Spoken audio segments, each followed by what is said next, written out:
नमस्कार दोस्तों, मैं हूं समर। आप देख रहे हैं इंडिया न्यूज। इंडिया न्यूज में आप सभी लोगों का बहुत बहुत स्वागत है। बिल्कुल।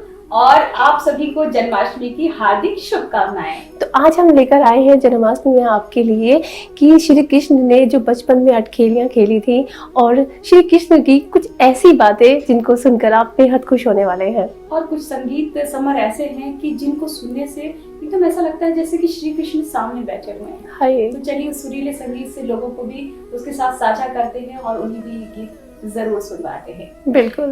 एक राधा एक मीरा दोनों ने शाम को चाहा, अंतर क्या दोनों की सोच में बोलो, एक प्रेम दीवानी एक दरस दीवानी, एक जीत न मानी एक हार न मानी। वाह, बहुत ही अच्छा लगा।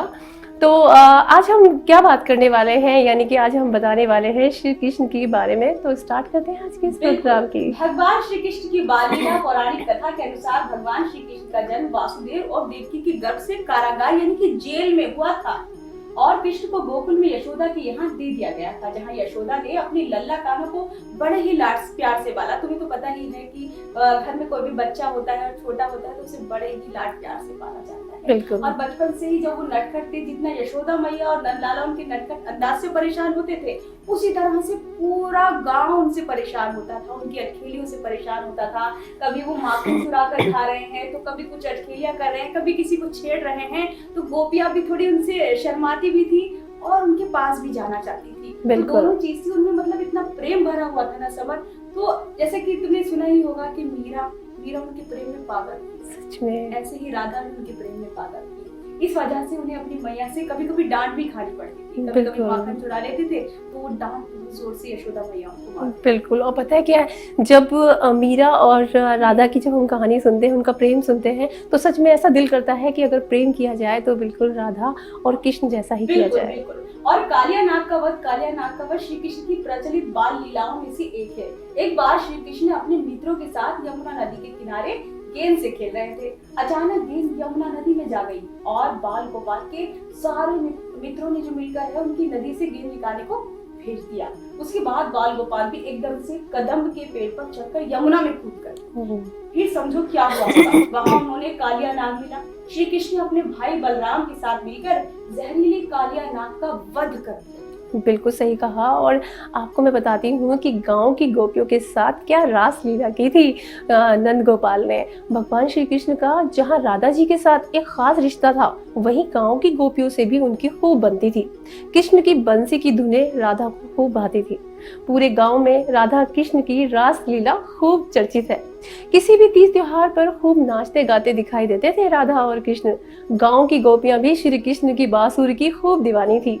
श्री कृष्ण का आकर्षित चेहरा एकदम से गोपियों को अपनी ओर आकर्षित करता था, जो कि पूरे गांव में खूब प्रचलित था, है ना? बिल्कुल। और इतना मतलब गोपियां उनके आगे पीछे घूमती थी और ये चीजें लोग आम चीजें भी देखते हैं, आम लोगों में भी देखते हैं। कहीं कोई इंसान खड़ा हुआ है खूबसूरत सा श्री कृष्ण की तरह दिखता है तो उसमें सारी गोपियां उस पर मोहित हो जाती हैं, चाहती हैं हम भी इससे प्रेम करें। और उनकी खूबसूरती ऐसी थी ना, समझ के बता नहीं सकते। आपने देखी है, आपसे क्या कहें। बिल्कुल। और वो कहते हैं ना कि ऋषि कि अगर हम कृष्ण जैसा नेचर रखें, राधा जैसा प्यार करें, तो क्यों ना उनका अक्स तो दिखाई दे सकता है ना। बस क्या होना है कि उनकी तरह से हमें पवित्र होना पड़ेगा ना पहले। लेकिन वो तो करेंगे ही, लेकिन साथ ही गोवर्धन पर्वत की कहानी भी उनसे जुड़ी बिल्कुल बता देते हैं। गोवर्धन पर्वत की कहानी से भी हर कोई परिचित है, जो कि उनकी प्रचलित लीलाओं में से जो है एक मानी जाती है। दरअसल इंद्रदेव श्री कृष्ण की लीलाओं से अनजान थे और उन्होंने गुस्से में गांव में बहुत तेज बारिश करवाई। गांव वालों को बचाने के लिए श्री कृष्ण ने गोवर्धन पर्वत को अपनी एक उंगली पर उठा लिया था। ये समझ लो, आजकल का व्यक्ति थोड़ा सा काम करने में भी थक जाता है और उन्होंने एक उंगली पे पूरे संसार को ऐसे उठा लिया। मथुरा वासियों को उसके नीचे शरण भी दे दी। 7 दिन तक बिना कुछ खाए श्री कृष्ण गोवर्धन पर्वत को उठाए खड़े रहे और 8वें दिन बारिश रुकने पर गांव वासियों को बाहर निकाला गया। समझ लो कितनी मुश्किलें आई होंगी। बिल्कुल। कार्तिक मास में अन्नकूट की पूजा की भी कृष्ण ही आरंभ करवाई थी। तो इतनी सारी चीजें श्री कृष्ण ने करवाई जो आज भी प्रचलित होती चली आ रही है। बिल्कुल। और साथ में एक छोटी सी चीज़ और बताते हैं कि कंस के वध के बारे में, छोटी सी कहाँ अगर देखा जाए तो ये इसी पे पूरी कृष्ण की एक पूरी कहानी है। जब कंस का वध यानी कि देवकी और वासुदेव की विदाई के समय ही कंस को आकाशवाणी हो गई थी कि देवकी का 8वां पुत्र ही कंस का वध करेगा, है ना। इसके बाद से कंस ने कई प्रयास किए ताकि 8वें बच्चे को धरती पर ही न लाया जाए, यानी कि भगवान विष्णु ने ही कंस के वध के लिए श्री कृष्ण को अवतार धारण किया था।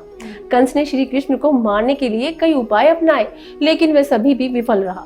श्री कृष्ण और बलराम के अद्भुत पराक्रम को देखकर कंस ने उन्हें एक जैसे कहते हैं ना पहलवान के हाथों मरवाना तय किया। इसके लिए कंस ने श्री कृष्ण को बलराम को पहलवान से लड़ने के लिए आमंत्रित किया, है ना। हाँ बिल्कुल, ये उन्होंने किया था, लेकिन उन्होंने उस पहलवान को मारा नहीं था, उसका वध किया था। वासुदेव और देवकी को कारागार से मुक्त भी करवा लिया था। कंस के वध के बाद कृष्ण और बलराम शिक्षा के लिए अपने गुरु के आश्रम में चले गए। उस दिन श्री कृष्ण ने द्वारका में ही समय बिताया। इसके बाद महाभारत का ऐतिहासिक युद्ध पांडवों और कौरवों के बीच लड़ा गया। तुम्हें तो बताइए कि कितना महत्वपूर्ण युद्ध था। और सभी आज भी जब किताबों में पढ़ते हैं बच्चे तो सबसे पहले पांडवों और कौरवों का युद्ध पढ़ते हैं। तो उम्मीद करते हैं कि आज का ये प्रोग्राम आपको बेहद पसंद आया होगा। ऐसे ही प्रोग्राम खुद से जुड़े रहने के लिए बने रहिए इंडिया न्यूज़ पर। नमस्कार।